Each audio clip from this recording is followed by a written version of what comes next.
Monsieur le Président de l'Assemblée nationale, Monsieur le Premier ministre, chef du gouvernement, Messieurs les présidents des institutions de la République, Mesdames et Messieurs les membres du gouvernement, Mesdames et Messieurs les membres du corps diplomatique et post-consulaire, Mesdames et Messieurs les responsables des corps constitués de l'État, Monsieur le Président de la délégation spéciale de la ville de Gambie, honorables députés de la nation, Mesdames et Messieurs les présidents des partis, associations, mouvements politiques et responsables des organisations de la société civile, Monsieur le directeur national de la campagne référendaire, distingués invités, Mesdames et Messieurs, mes très chers compatriotes, je voudrais, avant toute chose, remercier et surtout louer Dieu, maître des temps et des circonstances, pour ce jour nouveau qui se lève sur la République centrafricaine et sur son peuple. À l'aurore de ce jour nouveau, dont chacun d'entre nous mesure la portée qu'il revêt pour lui-même et pour notre pays, j'implore sa miséricorde et ses bénédictions sur chacun de nous et sur notre nation. Je prie l'Éternel Dieu, Père céleste, de guider par le mystère de sa divine providence nos pas et d'éclairer nos pensées au moment où nous entrons dans la 7e République. Je le prie également de débloquer toute situation difficile actuelle ou à venir, de briser le cycle infernal de la violence, de la haine, de la trahison et de la discorde, afin que nous puissions vivre enfin dans la paix, la sécurité, la concorde et envisager sereinement dans l'amour et la fraternité l'avenir de notre pays. Que Dieu Tout-Puissant nous donne en toutes circonstances la force de nous pardonner mutuellement, d'être des artisans et ambassadeurs de la paix pour notre pays et pour le monde, et de travailler avec zèle, discernement et consécration à l'œuvre de pacification et de développement de notre pays. Mes très chers compatriotes, depuis plusieurs décennies,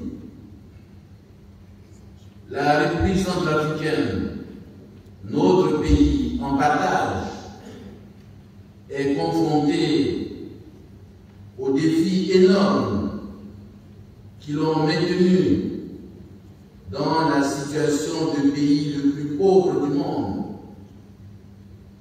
en dépit profit de ces innombrables ressources naturelles. Ces défis, vous les connaissez bien. Défis relatifs à la sécurité, à la paix, au faible niveau de développement, à la pauvreté endémique, au chômage des jeunes, à l'absence d'autonomisation des femmes, à la dégradation du système éducatif et sanitaire, à l'absence d'infrastructures socio-économiques de base, à l'accès à une justice équitable, à la mauvaise gouvernance, à la dégradation de l'environnement, etc. Ces défis combinés ont entraîné l'instabilité des institutions, les coups d'État à répétition, les rébellions, les mutineries, les grèves et la déliquescence des forces de défense et de sécurité, la faiblesse de l'économie nationale, la culture de la violence et les pillages de nos ressources naturelles. Nous avons adopté plusieurs constitutions pour tenter d'apporter des solutions aux causes profondes de ces crises récurrentes. Cependant, inspirées de modèles étrangers à nos réalités, celles-ci n'ont pas apporté suffisamment de solutions aux différentes causes qui ont provoqué l'effondrement de notre pays.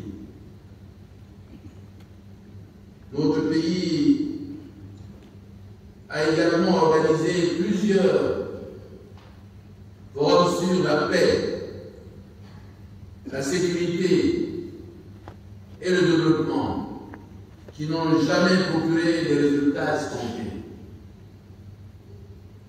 Pourtant, pour difficile et impressionnant qu'ils puissent paraître, ces défis ne sont pas insurmontables. Depuis 2016, le peuple centrafricain a décidé d'opérer une rupture avec des systèmes qui génèrent l'instabilité et reproduisent la pauvreté.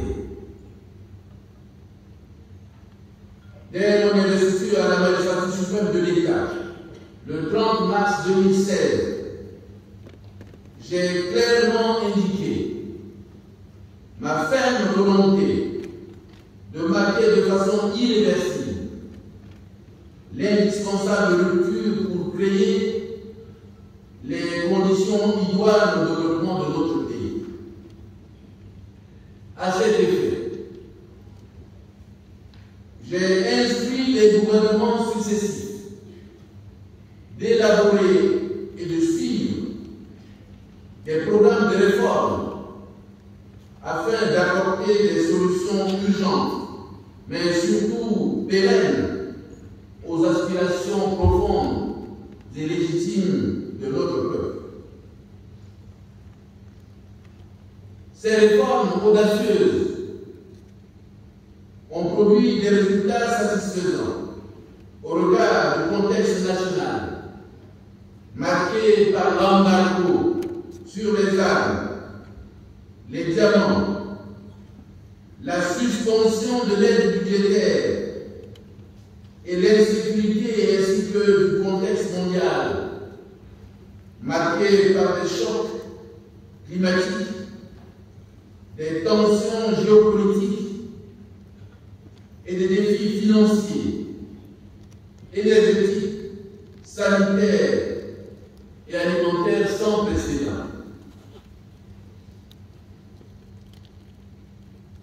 Mes chers compatriotes, un jour nouveau se lève sur la République centrafricaine. Oui, un jour nouveau se lève. Une nouvelle ère pleine d'espérance s'ouvre à nous désormais. En effet, je viens de signer ce 30 août 2023 avec beaucoup de fierté et d'espoir le décret portant promulgation de la Constitution de la République centrafricaine.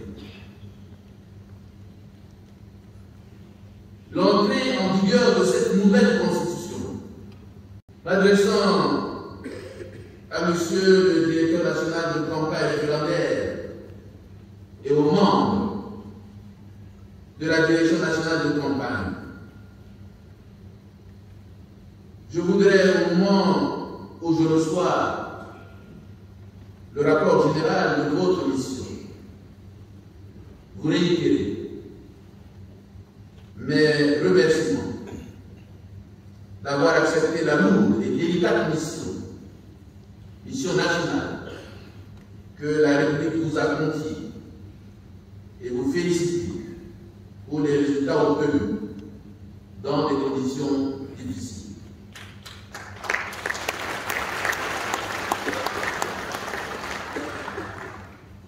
En effet, le bon déroulement de la campagne référendaire et du vote, dont les résultats définitifs ont été validés et proclamés par la Cour constitutionnelle dans sa décision du 21 août 2023, notamment le taux de participation historiquement élevé, 53,27-23%, et le taux très élevé de vie, 95,3%,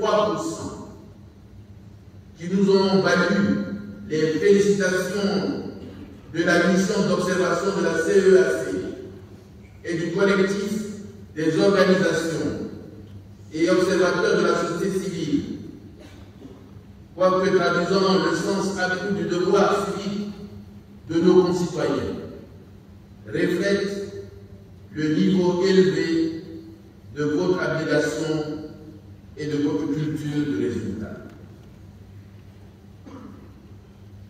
Je voudrais également remercier tous les pays amis de la République centrafricaine et tous ceux qui, à mes côtés ou dans l'anonymat, ont contribué à l'avènement de ce jour nouveau. Mes très chers compatriotes,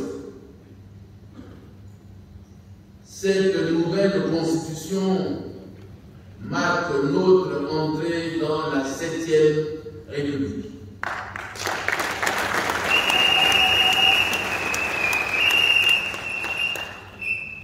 Le chiffre 7 doit nous interpeller.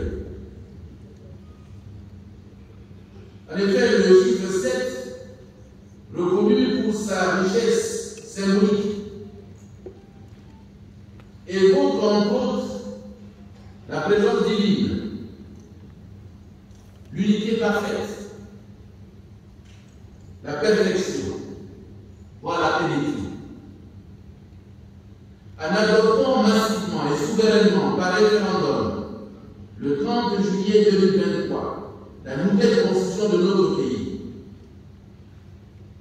vous avez voulu réaffirmer notre souveraineté nationale et privilégier la défense des intérêts suprêmes de notre pays. Par ce plébiscite, vous avez voulu protéger notre patrie contre tout conflit d'intérêts qui pourrait affecter dans sa plénitude et son intégrité l'exercice de la magistrature suprême de l'État. Par ce plébiscite, vous avez réaffirmé votre mobilisation autour des valeurs cardinales de notre société, à savoir l'unité, la dignité et le travail. Par ce plébiscite, vous avez décidé d'élargir la charte des droits fondamentaux de l'homme pour une jouissance effective par tous les Centrafricains de toutes les libertés consacrées.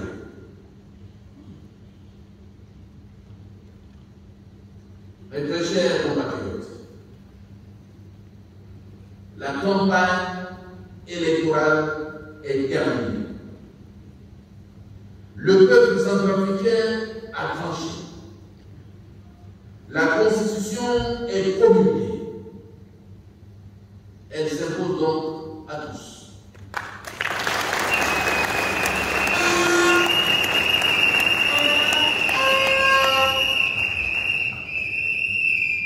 Nous devons tous nous soumettre à la volonté souveraine du peuple,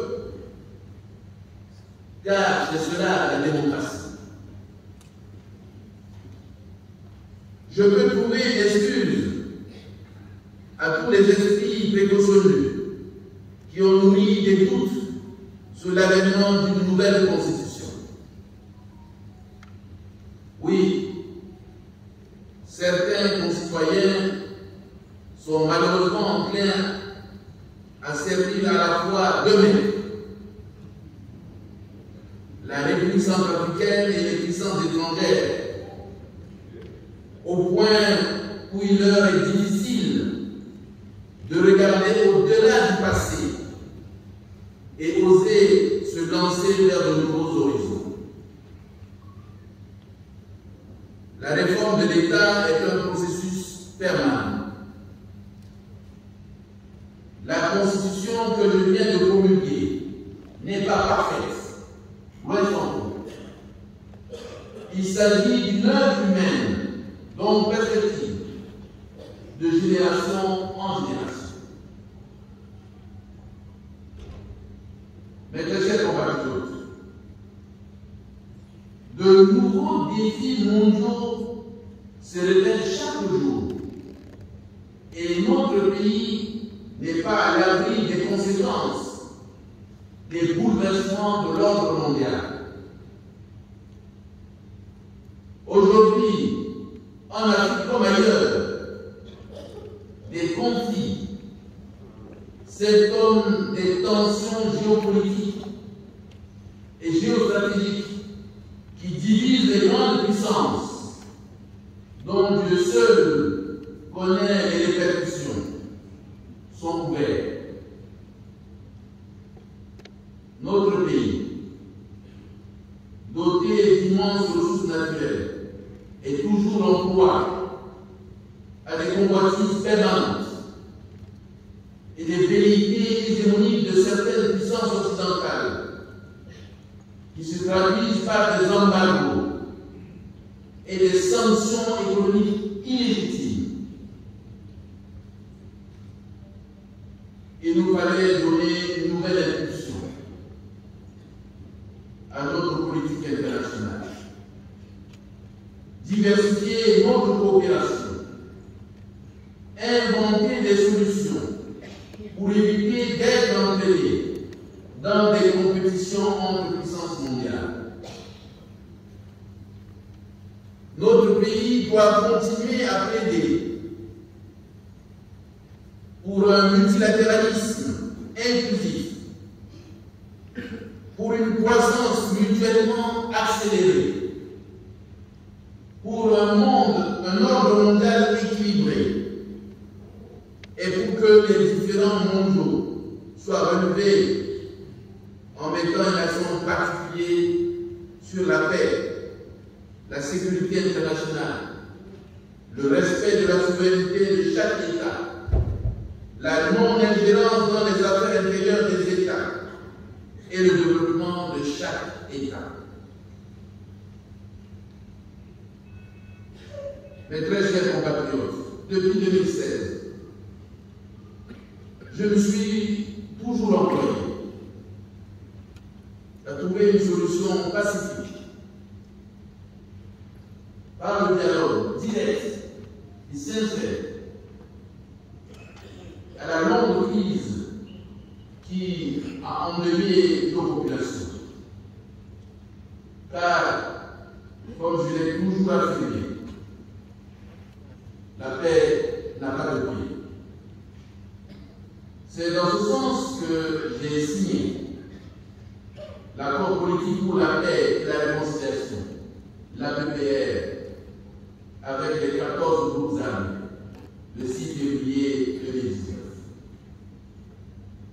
La feuille de route conjointe de Rwanda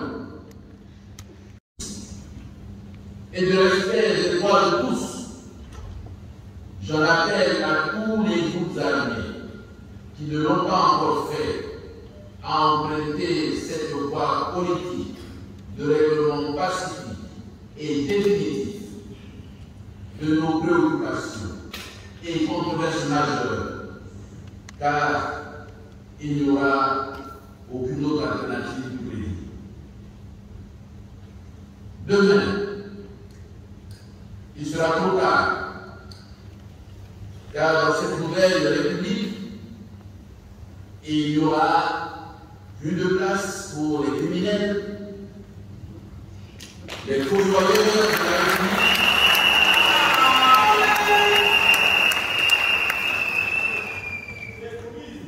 les traîtres et à d'autres,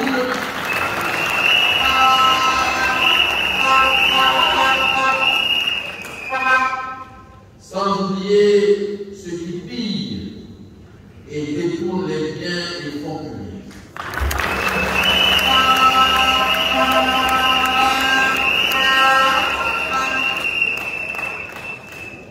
Par ailleurs, je voudrais saisir cette occasion pour rappeler, au-delà de la Constitution, notre politique nationale de décentralisation est à la fois une inspiration profonde du peuple centrafricain et une composante essentielle de l'APPR et de la feuille de route conjointe de Rwanda.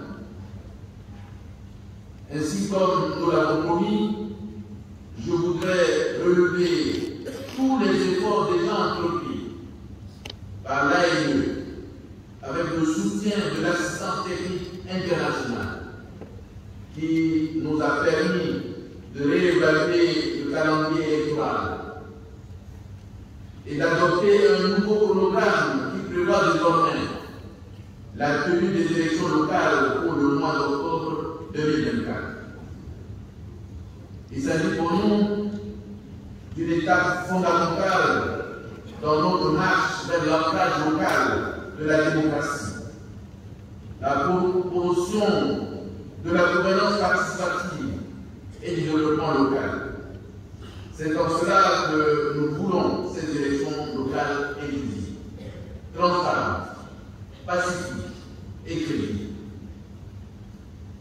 J'exhorte tous nos partenaires à soutenir le gouvernement pour l'achèvement du processus électoral si bien entamé.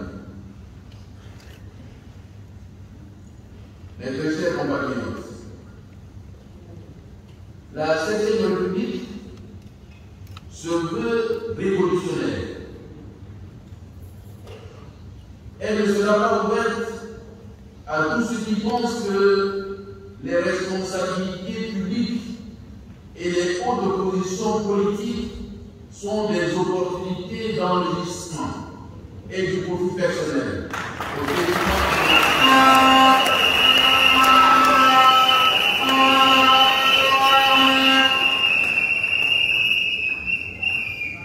Elle a besoin d'une justice réellement juste, des acteurs judiciaires honnêtes, moralement et professionnellement irréprochables, pour éradiquer l'impunité, la corruption, les détournements des deniers et biens publics qui privent l'État des moyens de répondre aux besoins sociaux et de développement de notre pays. La 7e République a besoin davantage des forces de défense et de sécurité républicaines, professionnelles, disciplinées, équipées, ayant le sens de sacrifice suprême pour garantir l'intégrité du territoire et assurer la libre circulation des personnes et des biens, ce à quoi nous nous appelons depuis le 30 mars 2016. La 7e République met un accent particulier sur la valeur du travail, de l'effort individuel et collectif, du mérite comme condition d'épanouissement personnel et collectif. Cette nouvelle République est celle qui reconnaît la place et la valeur de la femme et de la jeunesse dans la gestion de la nation et les implique à tous les niveaux de responsabilité.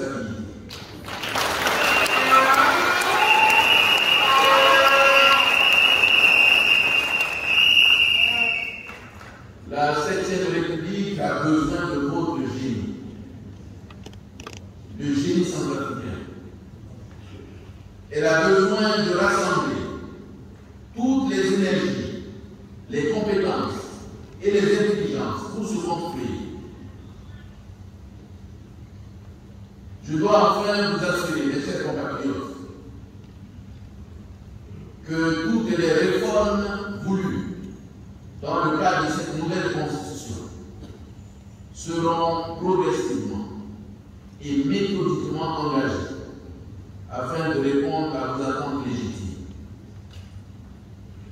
À cet effet, j'invite toutes les Centrafricaines et tous les Centrafricains, de l'intérieur comme de l'étranger, toutes les femmes et tous les hommes de bonne volonté, à se joindre à moi pour qu'ensemble, nous puissions construire l'avenir de notre pays. Ensemble, unis et soudés dans le travail et la concorde nationale, nous triompherons et briserons la chaîne parfaite.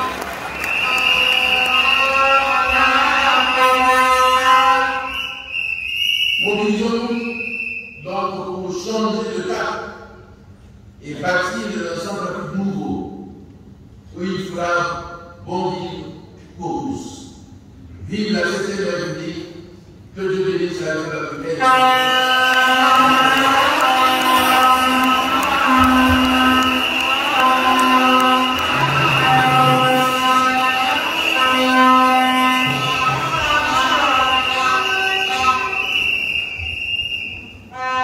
Au Centrafrique, au berceau des bambous, reprendre ton droit au respect à la vie, longtemps soumis, longtemps brimé par tous, mais dès ce jour, brisant la tyrannie.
la République centrafricaine